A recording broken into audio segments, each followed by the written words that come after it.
Doing it live, ladies and gentlemen. Welcome. Light into the Void episode. There's cheaters in life. What are you going to do about it? This is just a short, once again, a little mini blog video post about what's going on at EVE Online. Today's top story, in case you've been living under the proverbial space rock, and it's probably not an asteroid, is CCP just put the hammer, the literal hammer, down on two groups. Let me just recap here. I'm sure many of you already either saw this story, just came out today though, or have been following a little bit of the drama. Two of the Alliance tournament teams, Warlords of the Deep and Camel Empire, it's been decided by CCP that they were colluding, and one of the teams threw the match. Series 117B, second match of the quarterfinals, and they said that between the two of them that they worked together and decided to throw the match. The only reason, well, let me say that at the moment the only legit reason that we have that we even knew that this was happening was one of the pilots, his name is DHB Wildcat, wrote a post that said, hey, this is what's going on. We're working together, we're trying to help each other out, and apparently there was some inside baseball on who was going to do what. I will make sure I copy some of this stuff to some show notes for you guys so you can read about it, but believe me, just hit any of the major EVE news sites and you'll more than see it there. So, before we go any farther, let's listen to some sage words from the poetic lyricist of our time, who usually is pretty good when he's not getting bodied by Drake, Meek Mills. The money turn me to a monster. The money turn my noodles into pasta. The money turn my tuna into lobster. They wanna do me, I'ma know it like a monster. I got a feeling, riding around like these haters don't wanna kill me. It's a shame how they hate on me. You gotta feel me. I thought that I was a dollar and got a million. Like, do it for the crown, huh? Do it for the crown, huh? That's all you get. So, the money turning these guys into monsters, but that's not surprising. Now, follow me through this. All right. These teams cheated, right? Two teams, they decided we're going to help each other out. We're going to pick who's going to do what. We're going to work together to try to get each other up. It's similar if it was allowed. And I have some ambiguity as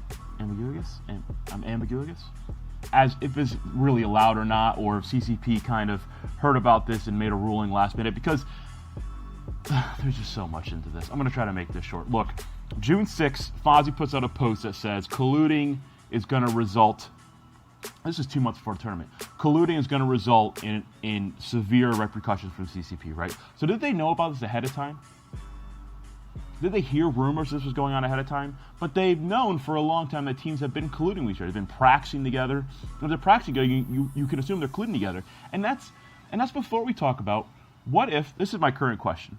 Okay, so a team willfully throwing a match, or if you're stupid enough to write about it in text-based logs and someone saves it, or you are unfortunate enough to get recorded colluding and somebody catches you and they turn you in, like what happened with these two teams and this pilot DHB Wildcat.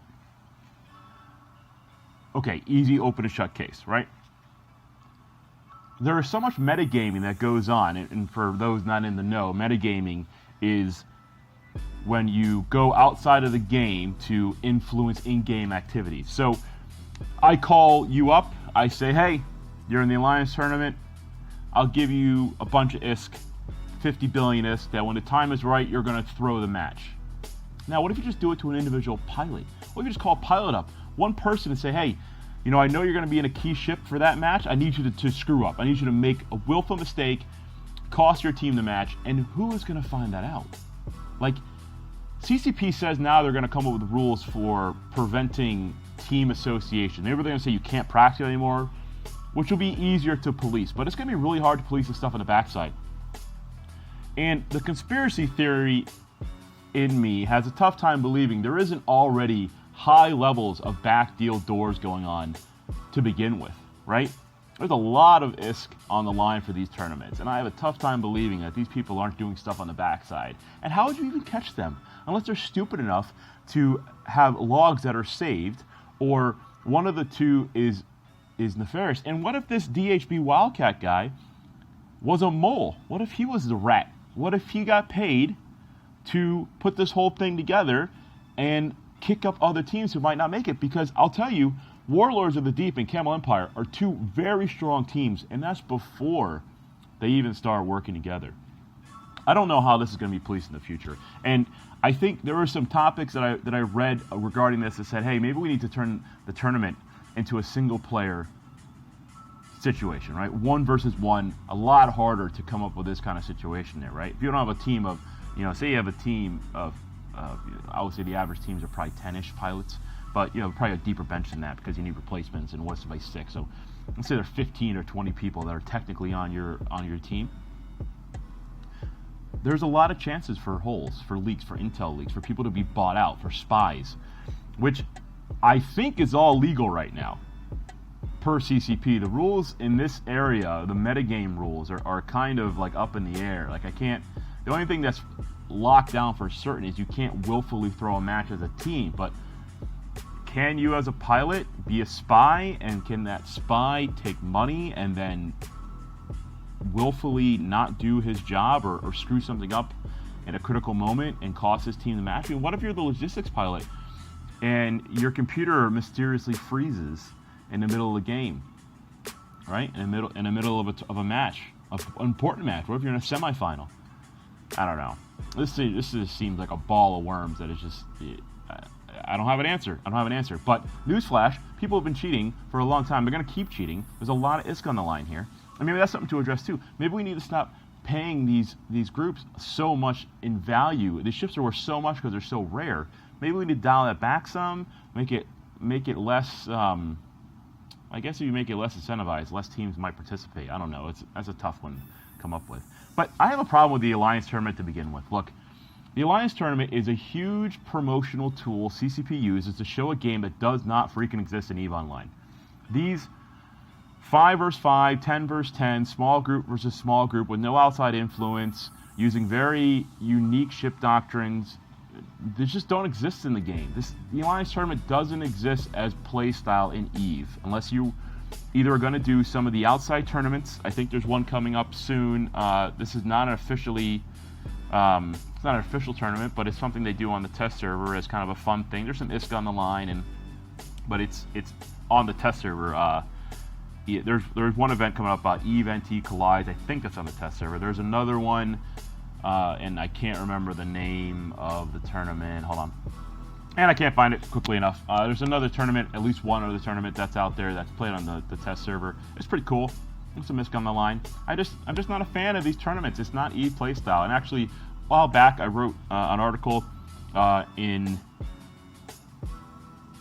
I guess it was February of this year, pretty long time ago, on 2015, that EVE needs battle arenas. We need, my opinion, another style of gameplay CCP could make, separate of everything else. It would just be an additional feature, is battle arenas or whatever you need to do to make 5 versus 5, 10 versus 10, a typical game style in EVE.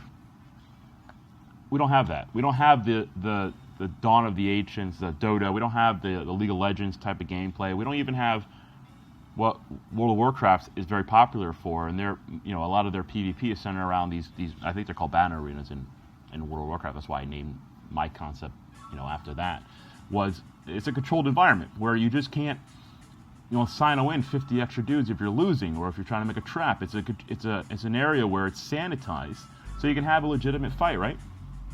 And I'm one of those people who considers PvP something that's not ganking a freighter at a gate or killing another fleet when you outnumber them 2-1.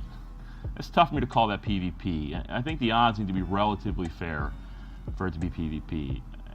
And with the Alliance Tournament, another thing that's always kind of bothered me is the winners get so much ISK that it's so easy to stay on top. Not to say that PL isn't a very good team, but Camel Empire and Warlords, I would easily venture don't have the same amount of money as PL does. So it's probably harder for them to field the more expensive comps. Maybe it's hard for them to recruit the really good PvPers. I don't know. I think it might be a situation of you know, in the NFL, the worse you do, the better your chance to get draft picks going forward, right?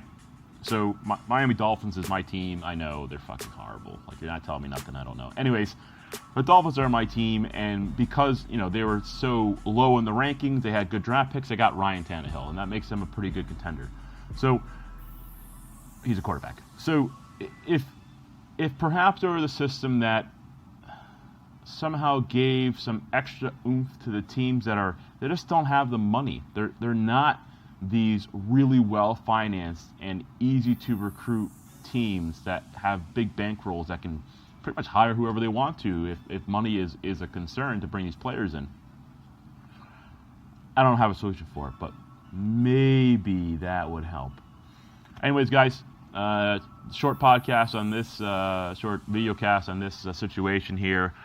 People cheat. It's going to keep happening. This is not new, and I'm sure the iceberg is much bigger under the surface of what goes on behind the scenes, and that's just with the stuff that's probably legal, like the spying. I mean, I hear stories literally all the time. What do we don't know?